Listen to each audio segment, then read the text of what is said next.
If you're looking for the latest luxury playing cards project on Kickstarter, look no further than this episode for a peek at a fantastically luxurious and functional deck. Plus, we give you a chance to win a prototype deck of these very same cards. We also announced the winner of the 6006 back playing cards from anyone worldwide. Keep it right here.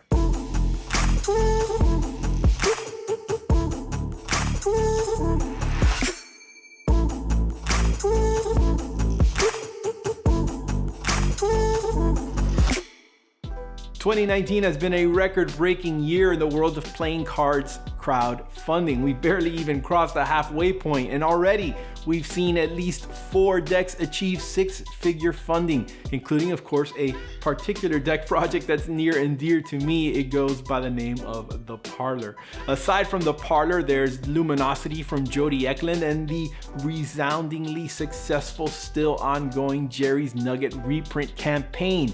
It currently sits just under 450K with less than a week to go, and actually it has a chance to become the highest funded playing cards project of all time.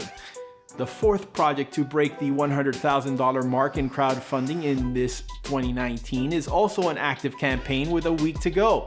It's this one, the Butterfly Playing Cards Black. I'm going to be previewing these prototypes in detail for you in a moment. Make sure to stick all the way to the end for a chance to win a prototype deck of these for yourself from me, TheGentlemanWake.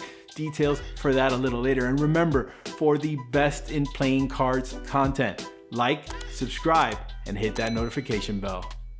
The Butterfly playing cards represent the 3rd iteration of the deck, with the 1st and 2nd editions, blue and red respectively, being first made available dating back to crowdfunding campaigns in late 2016. Those first 2 editions come packaged in a monotone wrapping paper with round sticker seal. The inside of the paper includes a website link, which I can't show you, which reveals some secrets of the decks we'll discuss later. When the campaign first launched, I reached out to project creator and magician Ondrej Psenicka, and he was kind enough to send me the prototypes you're about to see. He also sent along a handwritten note, and well, I kind of made the mistake of leaving it where Doggy Wake could get it. And let's just say I finally get to use the excuse my dog ate my homework. Baba, did you do this? Did you do this, Baba? Are you sorry, booties? He's a good boy. He's a good boy. He's a good boy.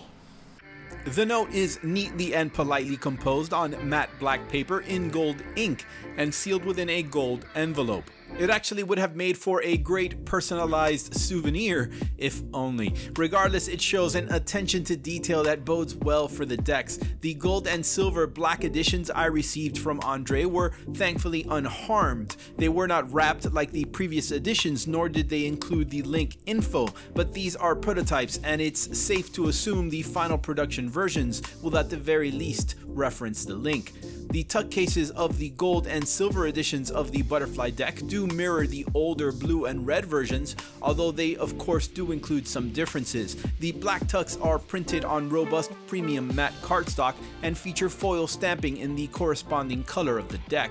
The front includes the silhouette of the butterfly found on the earlier incarnations. The sides and back are blank save for the foil ribbon that wraps all the way around the bottom of the decks. The top reads Butterfly Playing Cards, and the bottom includes some standard deck information, including the edition size and name, creator Ondrej Psenicka's country of origin, the name of the designer, and printer info. Interestingly, both gold and silver versions read Prototype Black and Gold, regardless of color. There is no seal on the flap. The flap itself, as is the case with the smaller side flaps, includes additional foil details, elements sampled from the back design, and the interior of the tuck includes subtle black on black butterflies printed within.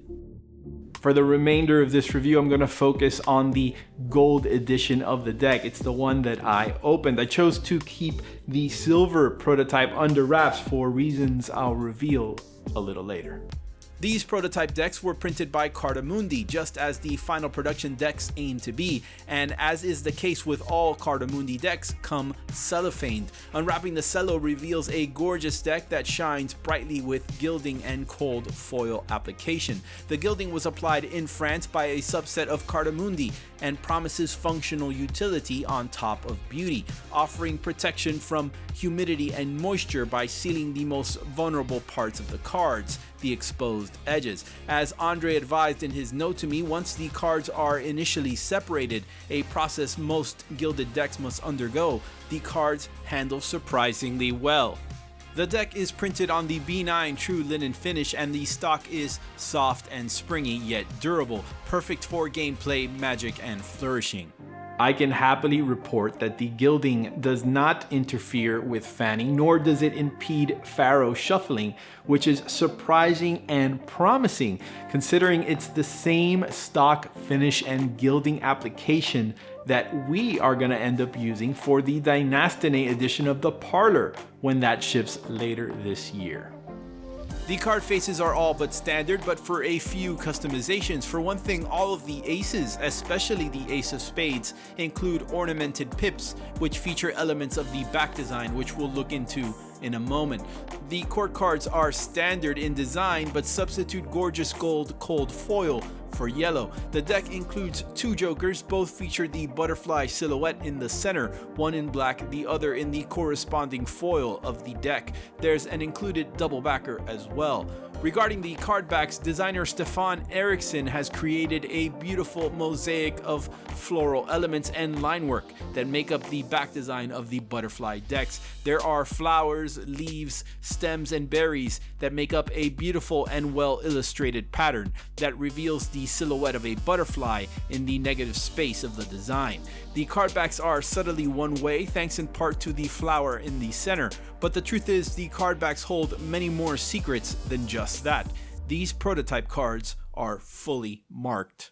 In fact, these cards include not one but two distinct marking systems. They are robust and effective, although I think they take a little bit of getting used to. Of course, I won't expose how the system works here, but as I mentioned, the original editions, and I assume the black editions as they share the same marking system, will include a link to a very well-produced 1-hour online video course starring Ondrej himself that not only details how to use the marking system, but gives nice tutorial instruction on how to use the marks effectively for Magic.